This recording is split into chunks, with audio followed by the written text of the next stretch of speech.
तो गाइस आज हम बात करेंगे मैनेजर किम के चैप्टर नंबर 102 के बारे में। और पिछले चैप्टर में हमने देखा था जिन नाम के बंदे को, जो कि काफी ज्यादा खतरनाक होता है और प्योंगयन चो ने भी उसको काफी ज्यादा खतरनाक माना था और जिन ने वू जियांग को लगभग एक मुक्के में जान से ही मार दिया होता है। वू जियांग की आंखें धीरे धीरे करके बंद हो रही होती है, लेकिन इतने में ही उसके सामने आता है हानशो शियोंग। यानी कि इसका मतलब इस चैप्टर में हमें फाइट देखने को मिलेगी हानशो शियोंग वर्सेस जिन। आज की वीडियो की शुरुआत में हम देखते हैं वू जियांग को, जो जमीन में पड़ा हुआ होता है और अपने मन में प्योंगयन चो के बारे में सोचते हुए बोल रहा होता है, मैंने अपनी जिंदगी मास्टर प्योंगयन के लिए जी है। वो एक ऐसे इंसान थे जिन्होंने मेरी जिंदगी बचाई थी, जिन्होंने मेरी जिंदगी को सही राह दिखाई थी, और मास्टर गिगवेन चो उनके होने वाले वारिस हैं। और गिगवेन ने वू जियांग को कहा था, चाहे कुछ भी हो जाए वू जियांग, तुम्हें उन दोनों बच्चों की जान बचानी होगी। मैं तुम्हें ऑर्डर देता हूँ, चाहे कुछ भी करना पड़े, चाहे कुछ भी कीमत हो, तुम्हें उन दोनों बच्चों को बचाना होगा। और क्योंकि जिन दोनों बच्चों को अपने साथ लेके जा रहा होता है, इसलिए वू जियांग अपने मन में अब भी बोल रहा होता है, चाहे कुछ भी हो जाए मुझे मास्टर गिगवेन के ऑर्डर को पूरा करना होगा। लेकिन गिगवेन की यहाँ पे कुछ भी करने की हालत नहीं होती और गिगवेन के सामने आता है हानशो शियोंग, जो सीधा जाके खड़ा हो जाता है जिन के सामने। जिन हानशो को देख के चाइनीज भाषा में कहता है, तू कौन है?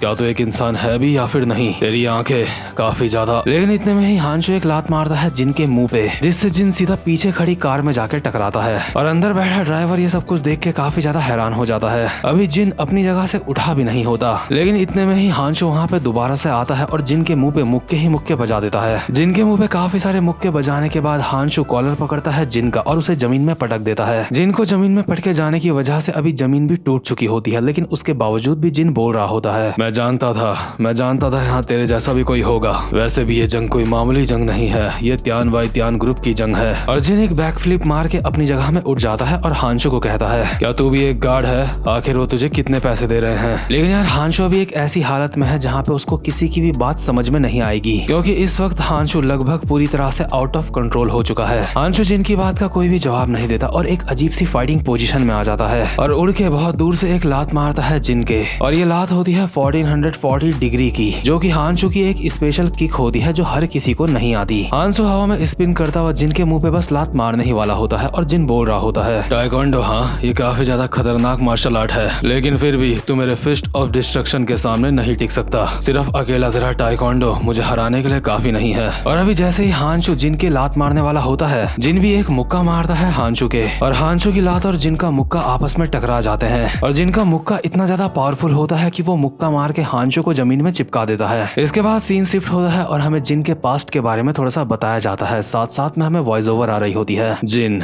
AKA the god of destruction. Jin उस मार्शल आर्ट का इस्तेमाल करता है जो कभी सच्चे योद्धा इस्तेमाल किया करते थे, और पीढ़ी दर पीढ़ी जिन की फैमिली में ये मार्शल आर्ट पास ऑन होता रहता है। ये लड़ने की कला जो जिन को उसके पूर्वजों से मिली है, आमतौर पे ये किसी को जान से मारने के लिए नहीं बनाई गई थी, लेकिन जिन ने उन सारी बातों के ऊपर ध्यान नहीं दिया और उस मार्शल आर्ट को खुद से ही ट्रांसफॉर्म करके एक ऐसा मार्शल आर्ट बनाया जिससे वो लोगों की जान ले सकता है। और उस मार्शल आर्ट का नाम था द फिस्ट ऑफ डिस्ट्रक्शन। जिनका फिस्ट ऑफ डिस्ट्रक्शन इतना ज्यादा खतरनाक है कि उसके रास्ते में जो कुछ भी आता है वो सबको तबाह करके रख देता है। दूसरे शब्दों में कहूँ तो जिनका मार्शल आर्ट ही दूसरा नाम है तबाही का। और यार होता भी यही है, इसके एक मुक्के से हानशो जमीन में गिर चुका होता है, और जिस बंदे ने हानशो को जमीन में गिरा दिया तो आप सोच ही सकते हो कि वो बंदा कितना ज्यादा खतरनाक होगा। अभी हम देखते हैं जिन जमीन में पड़े हानशो को कहता है, उठ जा, मैं जानता हूँ अभी तू और ज्यादा मार खा सकता है। और हानशो अपने मुंह से खून थूकते हुए अपनी जगह में उठता है। इसके बाद हमें दोबारा से पीछे से वॉइस ओवर आती है। जिन के बारे में तो आप सबको पता चल ही चुका है, लेकिन जिन के सामने अभी होता है हानशो शियोंग, जिसके अंदर उसका सिर्फ 9% कैरेक्टर ही बाकी है। हानशो एक ऐसा बंदा है जो टाइकोंडो के साथ जानलेवा क्योकुशिन कराटे भी करता है। हानशो का क्योकुशिन कराटे इतना ज्यादा खतरनाक है कि उससे बच पाना बहुत ही मुश्किल है। और अभी हानशो अपनी जगह पे उठ चुका होता है और दोबारा से तैयार होता है फाइट करने के लिए। और हानशो की पूरी बॉडी से एक काले रंग का ऑरा निकल रहा होता है। पर्सनली मुझे यहाँ पे ऐसा लग रहा है जैसे जिन ने अपनी मौत से पंगा ले लिया है। अभी हानशो को क्योकुशिन कराटे फाइटिंग स्टाइल में खड़ा देख जिन कहता है, क्योकुशिन, हाँ लाजवाब, लेकिन फिर भी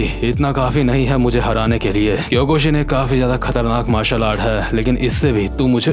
इतने में ही जिन की छाती में एक खतरनाक सी लात पड़ती है, जिससे जिन की बात अधूरी रह जाती है और जिन के मुंह से अभी खून टपकने लगता है और उसकी आंखें भी सफेद पड़ चुकी होती हैं। और हानशो ने जो जिन की छाती में अटैक करा होता है, जो लात लात मारी होती है वो कोई नॉर्मल लात नहीं होती, वो एक ऐसी लात होती है जो किसी भी चीज को तोड़ के या फिर फाड़ के रख देती है। और इस फाइटिंग स्टाइल का नाम होता है the ITF taekwondo fighting style. जिनकी अभी छाती की हड्डियां टूट चुकी होती है और वो अपने सामने देख रहा होता है सबसे ताकतवर डिफेंस का कॉम्बिनेशन सबसे ज्यादा ताकतवर अटैक के साथ। और इस वक्त हमें हांजो के पीछे दिखाई दे रहा होता है एक ब्लू ड्रैगन। वैसे वो ब्लू ड्रैगन सच में वहाँ पे नहीं होता, लेकिन वो ब्लू ड्रैगन इस बात को दर्शाने के लिए है कि हांजो का अटैक एक कॉम्बिनेशन है सबसे ज्यादा खतरनाक डिफेंस और सबसे ज्यादा खतरनाक एक अटैक का। और अभी हमें बताया जाता है हांजो ही क्योकुशिन कराटे का सच्चा सक्सेसर है। और एक बात यहाँ पे आपको कहना चाहता हूँ कि ये बात तो लुकिसम में गन के बारे में भी नहीं कही गई थी। गन यामाजाकी भी क्योकुशिन कराटे इस्तेमाल किया करता है, लेकिन उसे भी सक्सेसर ऑफ क्योकुशिन कराटे कभी भी नहीं कहा गया लुकिसम में। और हांजो को क्योकुशिन कराटे का सक्सेसर कहा जा रहा है, तो आप सोच सकते हो कि ये बंदा कितना ज्यादा खतरनाक है। और हांजो सिर्फ क्योकुशिन कराटे का सक्सेसर ही नहीं, साथ साथ में हांजो द लेजेंड ऑफ ITF भी होता है। और ITF वही फाइटिंग स्टाइल है जो हांजो ने अभी अभी इस्तेमाल करा था। इसके बाद सीन शिफ्ट होता है और हम देखते हैं मैनेजर किम लोगों को जो अभी कार में जा रहे होते हैं। मैनेजर किम अभी कॉल पे सैरा सिन से बात कर रहे होते हैं और कहते हैं हम वहाँ से निकल चुके हैं, अब हमें कहाँ पे आना है हमें बताओ। क्या मुझे वापस से चाइना आना पड़ेगा या फिर कहीं और, मुझे जल्दी बताओ। सैरा कहती है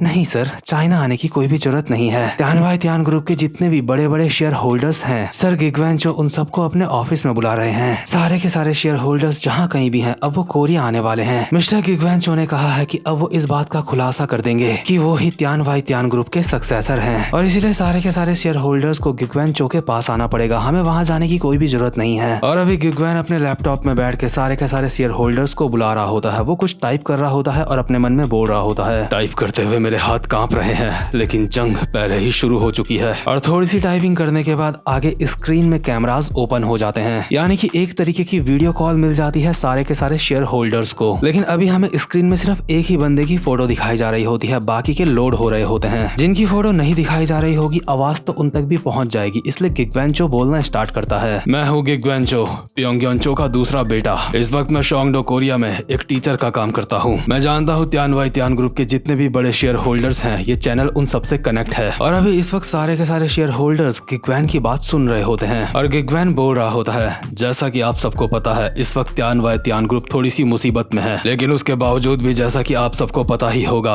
मेरे बड़े भाई की मौत हो चुकी है। इसका मतलब अब त्यान वाई त्यान ग्रुप का अगला सक्सेसर मैं हूँ, यानी कि गिगवैन चो। मैं सिर्फ खून के रिश्ते से ही त्यान वाई त्यान ग्रुप का मालिक नहीं हूँ। अगर बात नंबर्स की करी जाए तो मैं दूसरे नंबर पे आता हूँ। और ये बात मैं उन लोगों को कहना चाहता हूँ जो बेकार की अफवाहें फैला रहे हैं, जो खुद को त्यान वाई त्यान ग्रुप का वारिस समझ रहे हैं। मैं उन सबको कहता हूँ यहाँ कोरिया में आओ, मैं तुम्हारा इंतजार कर रहा हूँ। मैं और ज्यादा चुपचाप से बैठ के सब कुछ नहीं देख सकता। आज रात को ही मैं त्यान वाई त्यान ग्रुप का फ्यूचर डिसाइड करने वाला हूँ। और ये बात मेनली गिगवैन बोल रहा होता है तेहवा को, जो कि खुद को त्यान वाई त्यान ग्रुप का सक्सेसर समझ रहा होता है। वैसे वो ऐसा जानबूझ के कर रहा होता है ताकि गिगवैन चो सबके सामने आ जाए, जो कि हो चुका है। अभी गिगवैन सारे के सारे शेयर होल्डर्स को शोंगडो में बुला रहा होता है ताकि सारा का सारा मैटर वहीं पे वो क्लोज कर सके। और दूसरी तरफ अभी फाइट चल रही होती है हांशो शियांग और जिन की। और जिन जिसे किसी भी अटैक का कोई असर नहीं होता था अभी अपनी छाती में हाथ लगा के खड़ा होता है। और होगा भी क्यों नहीं, क्योंकि उसकी छाती की हड्डियां टूट चुकी हैं। और हमें बताया जाता है अब सिर्फ 4 घंटे बाकी हैं और 4 घंटों के अंदर अंदर जितना भी ये खूनी खेल चल रहा है ये सारा का सारा बंद होने वाला है। लेकिन उन 4 घंटों के अंदर अंदर हमें काफी कुछ देखने को मिलने वाला है। अभी गिगवैन भी फाइनली हिम्मत दिखाते हुए तैयार हो चुका होता है आमने सामने की बात करने के लिए या फिर फाइट करने के लिए। और सारे के सारे शेयर होल्डर्स भी तैयार होते हैं। इसके बाद सैरा गिगवैन को कहती है मास्टर गिगवैन आपने वो चेतावनी काफी ज्यादा अच्छे से दी है। गिगवैन सैरा को कहता है बेकोहाम के मेंबर्स की क्या खबर है, वो लोग कहाँ पे हैं? सैरा कहती है मैनेजर किम और शोंगहो वो ब्रांच बिल्डिंग की तरफ जा रहे हैं। उन्हें लगभग 10 मिनट का समय लग जाएगा अपनी मंजिल में पहुंचने के लिए। यानी कि मैनेजर किम लोग वहीं आ रहे होते हैं जहां पे गिगवैन शो होता है। वहीं दूसरी तरफ टॉम लोग भी कोरिया में पहुंच चुके होते हैं और तैयार होते हैं यहाँ पे सारी की सारी परेशानियों से निपटने के लिए। कुल मिला के अभी जितने भी लोग होते हैं चाहे वो दुश्मन हो या फिर दोस्त हो गिगवैन के, वो सारे के सारे आ रहे होते हैं शोंगडो की ब्रांच में जहाँ पे गिगवैन होता है। कोई वहाँ पे चाइना से आ रहा होता है तो कोई वहाँ पे दूसरे देश से आ रहा होता है, लेकिन हांशो वहाँ पे नहीं आ रहा होता। उसकी अलग ही फाइट चल रही होती है दूसरी जगह पे। गिगवैन अभी सैरा को बोल रहा होता है बाकी सब तो ठीक है, लेकिन वू जियांग मेरी कॉल नहीं उठा रहा है। और वैसे भी वू जियांग कॉल उठा नहीं सकता क्योंकि उसकी हालत मरने वाली हो चुकी है या फिर वो मर चुका है। अभी वू जियांग की सांसें चल रही हैं या फिर नहीं, इस बात के बारे में हमें नहीं पता। सैरा गिगवेंचो को कहती है, जी सर, आप वू जियांग के बारे में बिल्कुल सही कह रहे हो, लेकिन अभी हमारी पहली प्रायोरिटी वो नहीं है। अभी हमारे लिए सबसे ज्यादा जरूरी है बचे हुए 4 घंटों की तैयारी करना।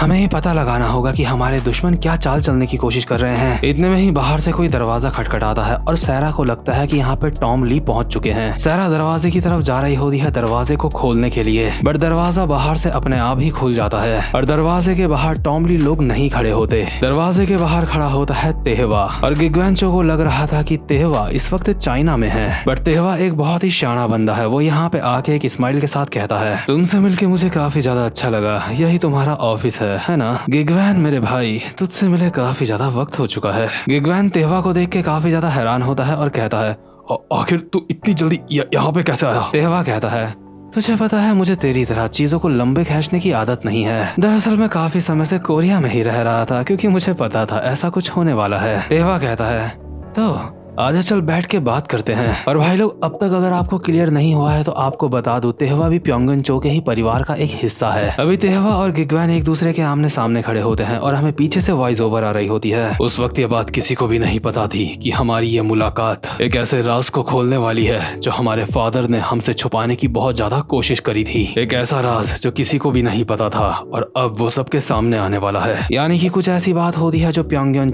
ने छुपाने की कोशिश करी थी। लेकिन इसी के साथ ये वाला चैप्टर यहीं पे खत्म होता है। उम्मीद करता हूँ कि आपको आज की वीडियो भी अच्छी लगी हो और जो कोई भी चैनल पे पहली बार आया है चैनल को सब्सक्राइब और वीडियो को लाइक जरूर से कर देना ताकि आप आगे आने वाली वीडियोस मिस ना कर सको। और अब मैं मिलता हूँ आपसे अपनी नेक्स्ट वीडियो में, तब तक के लिए गुड बाय।